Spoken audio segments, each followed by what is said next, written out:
Et salut à toi, bienvenue dans ce nouvel épisode de podcast. Aujourd'hui, pas n'importe lequel épisode au niveau du nombre, parce que c'est l'épisode 50 du podcast. Donc ça fait vraiment plaisir de voir qu'on ait déjà un nombre d'épisodes relativement important. Donc c'est vrai que ça passe relativement vite, même si le podcast en lui-même a déjà un an.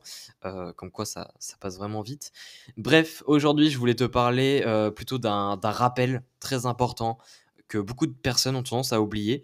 C'est quelque chose que j'ai déjà parlé dans un épisode, il me semble, de podcast, mais ça fait un petit moment, donc je me suis dit, pourquoi pas le rappeler, peut-être en reformulant pas mal les choses, en, en le rappelant d'une différente manière, mais de rappeler vraiment, en fait, la vision, en fait, de la nutrition qu'il faut avoir, et non pas une vision, en fait, plutôt malsaine que beaucoup de personnes ont tendance à avoir par rapport à l'alimentation. En fait, le problème, pour directement poser le sujet, poser, on va dire, le problème, c'est que la plupart des personnes ont tendance à voir la nutrition comme quelque chose en mode tout ou rien.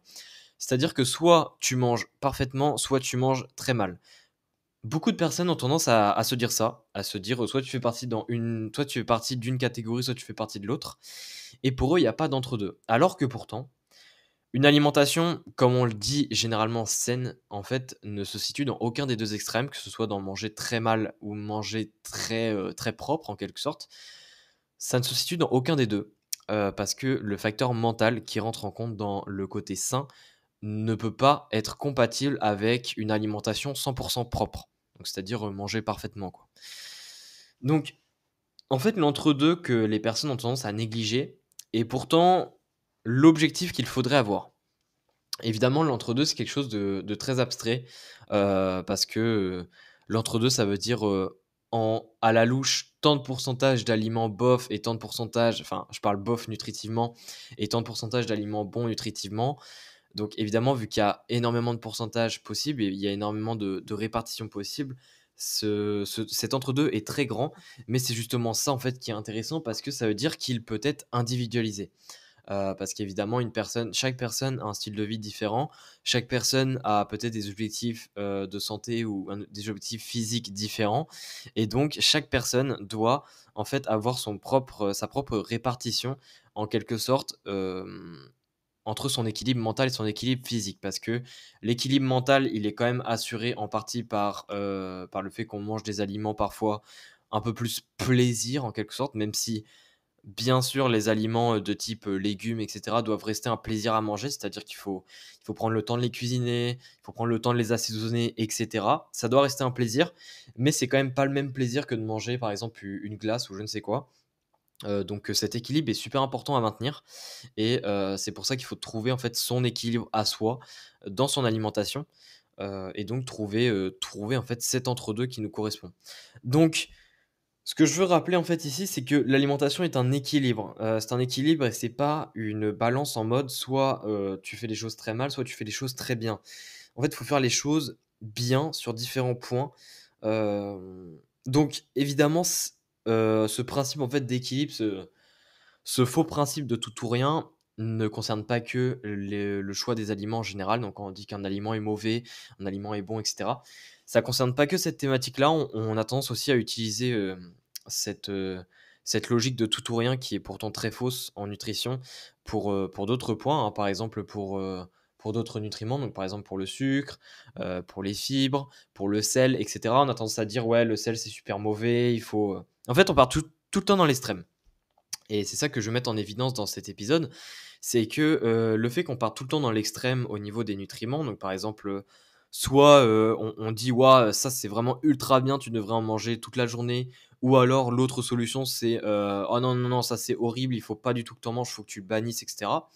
En fait, ces 2 modes de pensée totalement extrêmes, extrémistes en fait, ne sont pas du tout sains pour ton mental, et pour ton physique aussi. Parce que mentalement, se dire que tu n'as plus du tout le droit de manger tel nutriment est totalement frustrant, parce que tu te dis que tu as pu pouvoir, lors d'événements sociaux, par exemple, te faire plaisir et manger ce nutriment en question parce que tu te dis que si tu en manges, c'est la fin du monde. Et après, l'autre extrême qui est en mode: «Oui, tu dois en manger toute la journée, c'est ultra bon, c'est génial et tout». Ça va aussi te mettre dans un mode de pensée où tu te dis: «Bah, en fait, j'ai le droit de manger ça autant que je veux», alors que on le sait tous, l'excès, peu importe de ce que c'est, hein, même si c'est une vitamine ou ce que tu veux, l'excès de quelque chose est tout le temps néfaste pour la santé. Donc, encore une fois, ici, ça va être mauvais. Et puis, le côté physique, bah, c'est très simple, hein. Si tu te restreins totalement de quelque chose, tu vas être en carence et du coup, tu vas avoir des répercussions. Et si tu abuses trop de quelque chose, tu vas être en excès et du coup, tu vas avoir aussi des répercussions.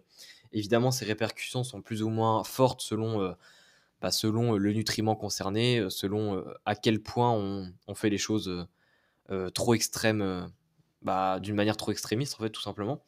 Mais voilà, c'était un rappel, hein, tout simplement, un épisode un petit peu que j'avais envie de faire, un petit peu un rappel pour la fin d'année. Et je trouvais ça intéressant de le faire avant Noël pour rappeler que c'est pas parce que pendant 2-3 jours durant Noël, tu manges plein d'aliments qui soi-disant sont à éviter au max durant l'année, qu'il faut se frustrer, qu'il faut être mal à l'aise, etc. C'est pas un peu de charcuterie, c'est pas un peu trop de chocolat, de sucre glace ou je ne sais quoi, qui va, qui va en fait, t'amener une mauvaise santé. Encore une fois, c'est une question d'équilibre, c'est une question de fréquence, de quantité. Donc si c'est, quelques jours dans l'année où tu fais vraiment, heu, des plein de repas comme ça très, très, très, très, très fat, et cetera, il y a pas de quoi s'inquiéter. Une année, c'est 365 jours, donc si c'est à peine même pas 10 jours qui sont vraiment d'un point de vue extrême, d'un point de vue, il y a que des aliments mauvais pour la santé, c'est pas ces 10 jours sur les 365 qui vont, te poser problème à long terme.